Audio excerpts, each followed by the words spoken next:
Whew, it's good to be back. Let's talk about the perfect smartphone.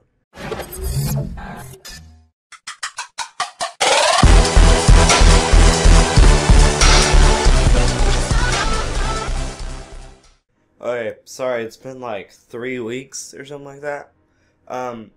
It's been really busy at school, and last week I had a couple of projects due, and I really just couldn't record. I mean, I had no time. So I know it was a long break, and every youth YouTuber is going to be posting a lot. Same with me, I'll be pushing out content as fast as I can. I'm not going to give you a time frame, but it will be a lot more than I did a couple weeks ago. So anyway, let's get on to the perfect smartphone. Now, a lot of people have done these videos, but it was like last year, and a lot of new phones have come out and other stuff. So, you might be a little surprised at my picks, maybe not. Maybe you already know exactly what I'm going to say. If you don't, just give this video a thumbs up, and subscribe if you haven't, because it really helps out the channel. Now, let's go and get onto the CPU. For the CPU, I chose the Snapdragon 801 processor with 2.5 GHz clock speed. It's on LG G3, which is actually either just about to come out, I believe, or is close to coming out. And it's going to be a good smartphone. If you check out MKBHD video, it's a very good smartphone, and it actually has a couple of spots on our list. It's probably the most popular one, and the Note 3. Let's go and get on to GPU is. For the GPU, pretty standard Adreno 330. It's on a lot of phones. The Galaxy Note 3, the LG G3, the Samsung Galaxy S5, a bunch of CPU phones, and so not really one specific phone in mind. Let's go and get on to what the screen would be. And the screen is going to be rocking a 1440p 550 pixels per inch, and that is on the LG G3 also. This screen is just, I don't even know how a battery can handle that along with that CPU. It's a pretty nice looking screen, that 550 ppi. You're gonna have no pixel blurs or anything. It's above what the normal is right now, which is 1080p, except for Apple phones. So it's pretty.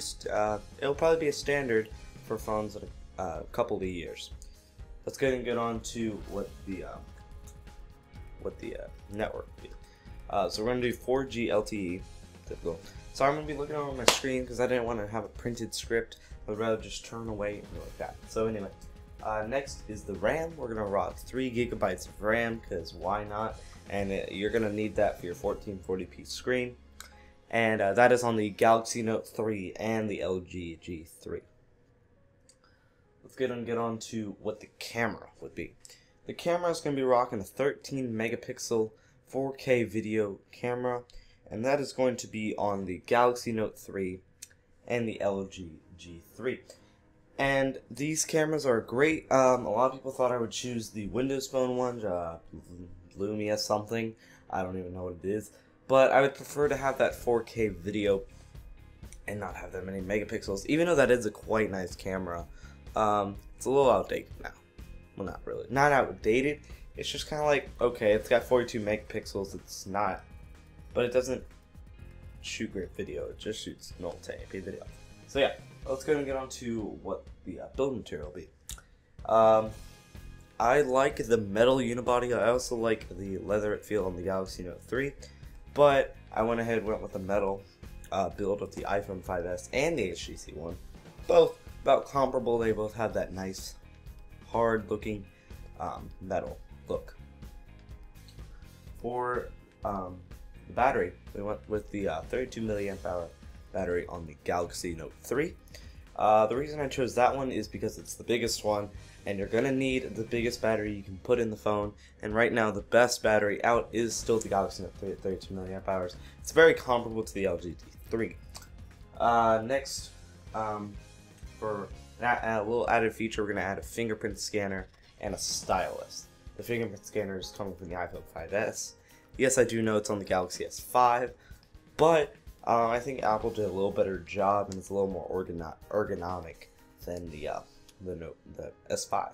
And The OS, we're going to run pure stock Android, not TouchWiz, not Sense 6, not Cyanogen. We're going to run the purest stock Android, KitKat 4.4.2, which I tried to do the best on my Galaxy Note 3 with the lock screen and the Google Now launcher.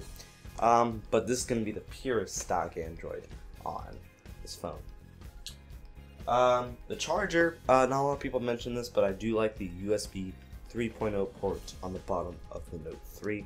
It makes for quite fast charging. And yeah. So the price for this phone, off contract I was going to assume $800, and on contract it's made at $350. I know it is expensive, but it is basically taking the best of every department and putting it into one. And yeah, and the thinness, also I forgot to mention this, the thinness of the phone is going to be on the iPhone 5S. I don't know how we're going to do it, but we're going to make it as thin as possible on the iPhone 5S, basically throwing out physics out the door.